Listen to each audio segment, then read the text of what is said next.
Hi, it's Virginia. Yo. I'm on my lunch break and I just thought this is a good time to record a short video because I'm back. Yo. Anyway, I know I've told you guys about Byron Katie in the past.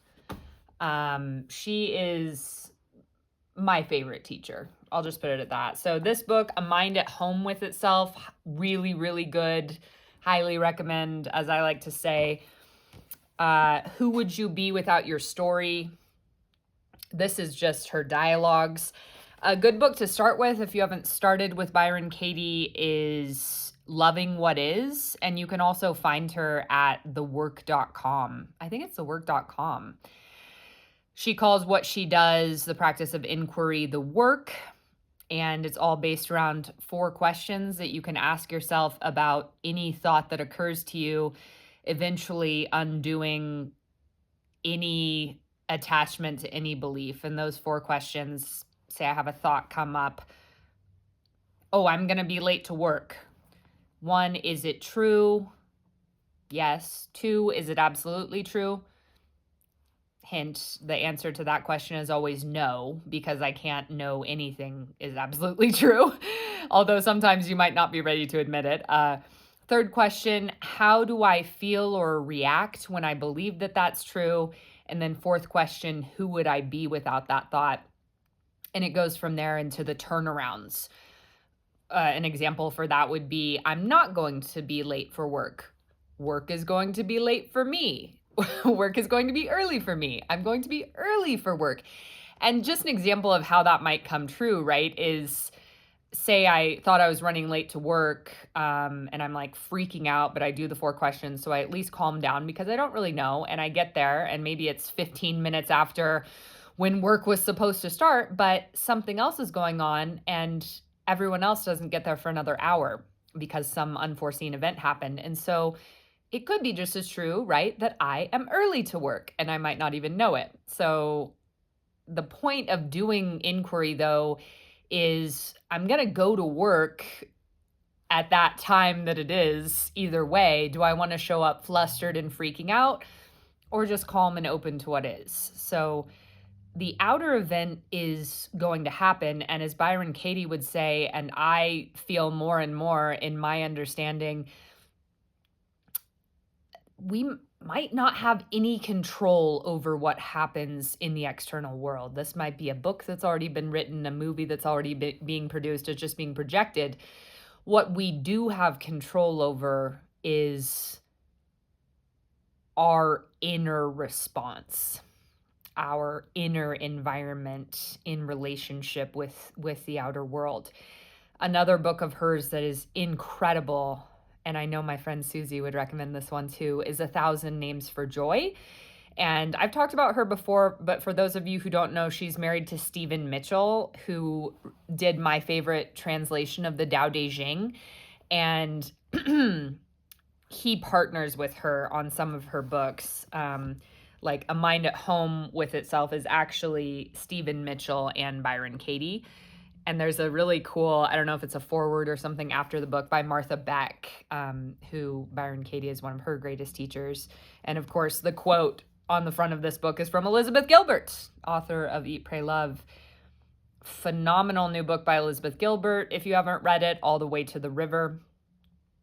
Her quote on this is, Byron Katie has rocked my world and shaken loose my mind more thoroughly than any other spiritual teacher I've ever encountered.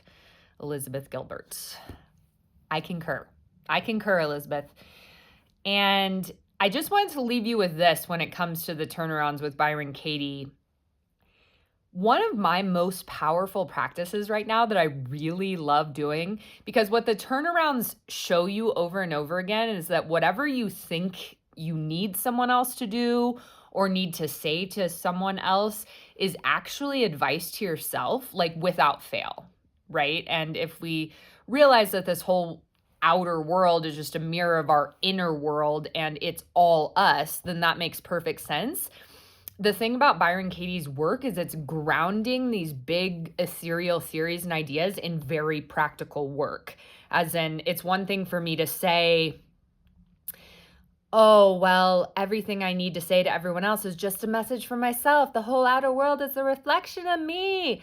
It's another thing for me to specifically think of a friend who I maybe feel like I'm having issues with and say, you need to stay out of my business, right? Literally, I write down a friend's name or whoever, someone else, another person in my world.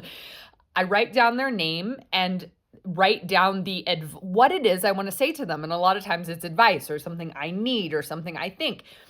And it's so amazing because I just do a turnaround from that point and read it, rewrite and read it as if I was writing it to myself. So obviously, if I'm saying to my friend so and so, you need to mind your own business, it's me who needs to mind my own business. And that's a really beautiful exemplar of it because as I'm trying to tell somebody else what to do, in this very literal case, I need to take my own advice and mind my own business. But really, I encourage you to practice this because I find it really fulfilling. I mean, it's not only does it quell whatever anxiety or feelings that I had about that other person that was really about me, I think it's also maybe like one of my favorite ways to tap into the wisdom that I most need to hear.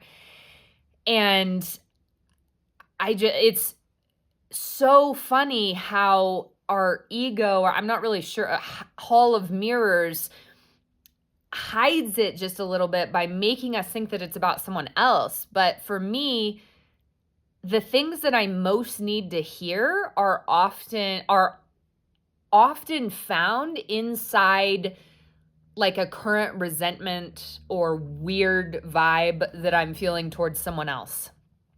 And if I just write down for myself exactly what I need to say to that person and then read it as if I wrote it to me, I think, I mean, like, what guru could give me better advice than that? The strong feelings inside me of something being off tells me there's something off that I need to listen to.